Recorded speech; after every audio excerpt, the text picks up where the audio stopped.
Happy Monday, everybody. Today is December 8th, 2025, and this is your Monday Market Update. Now, I hope you had a relaxing weekend and found a little space to catch your breath.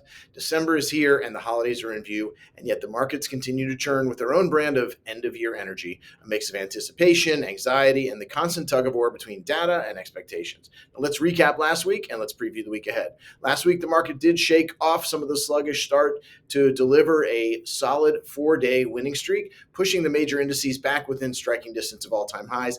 Goldilocks was the word of the week. Inflation data that was cool enough to keep rate cuts on the table, but not so cold as to signal a recession or a growth fear. We saw a volatile mix of massive M&A news, delayed economic reports due to the ongoing shutdown, and a tech sector that refuses to quit. The core driver for the late week rally was the long-awaited core PCE report, which finally dropped on Friday after delays. It came in at 2.8%, slightly cooler than expected, giving the Federal Reserve the green light investors have been waiting for ahead of this Wednesday's decision.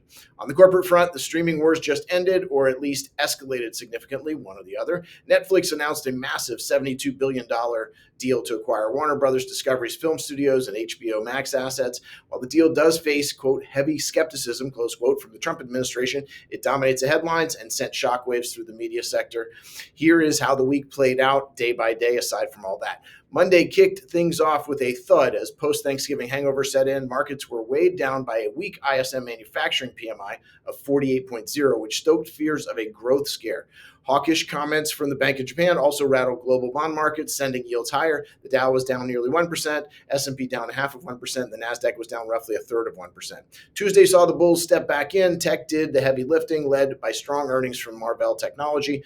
Optimism was further fueled by steady economic data from Europe, helping traders shrug off the previous day's gloom. The rally faced a midday scare when Amazon did announce it would expedite the rollout of its own AI chips to rival NVIDIA, causing a temporary dip in that semiconductor sector. Geopolitics also played a role, with headlines regarding a potential Ukraine ceasefire providing early support before conflicting comments from Russia tempered enthusiasm. The Dow was up roughly a third of 1%, S&P up a quarter of 1%, the Nasdaq was up roughly a half of 1%.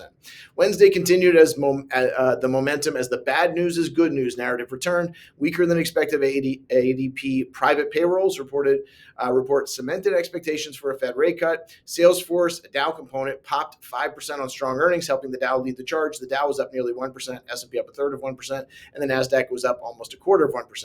Thursday was a wobbly day that ultimately resolved to higher. The Dollar General surged almost 14% after beating earnings, signaling that the consumer is still hunting for value. Meanwhile, Meta shares jumped on reports that they are slashing metaverse spending. Now, remember that was a big deal a couple of years ago when they put so much there, which investors did cheer that news. Dow was down fractionally, the S&P was up fractionally, and the Nasdaq was up roughly 0.25%.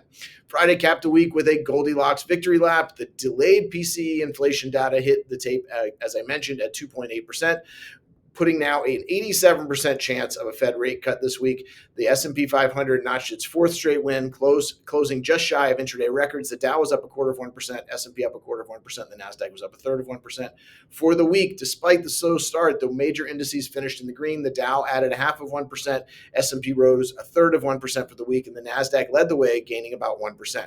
Let's look at the week ahead. This is arguably the most important week of Q4. It seems that it is the Super Bowl for the markets, and that's coming up this Wednesday. Now, before that, we're going to get small business optimism index and JOLTS both tomorrow.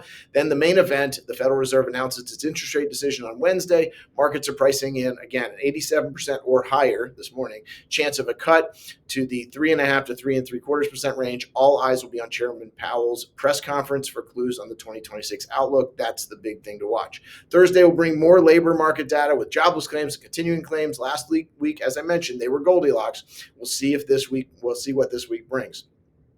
Post-Fed meetings, the Fed head parade gets started right away. Paulson, Hammack, Goolsbee, they all get in on the action this week. Earnings watch, we are going to get the AI trade is going to get another test with Broadcom and Oracle reporting. Oracle's a big one to watch because it was a big catalyst in the last couple of weeks and months. We also get a crucial read on the consumer from Costco and Lululemon later in the week. The government shutdown that was the longest on record continues to delay key economic data like CPI and PPI, leaving the Fed flying partially blind, but it seems that they're going to go with what they have. The labor market still seems to be the top target, and with Goldilocks inflation data, that may be the tail. There will be no shortage of news and market moving headlines this week. Of that, I'm confident.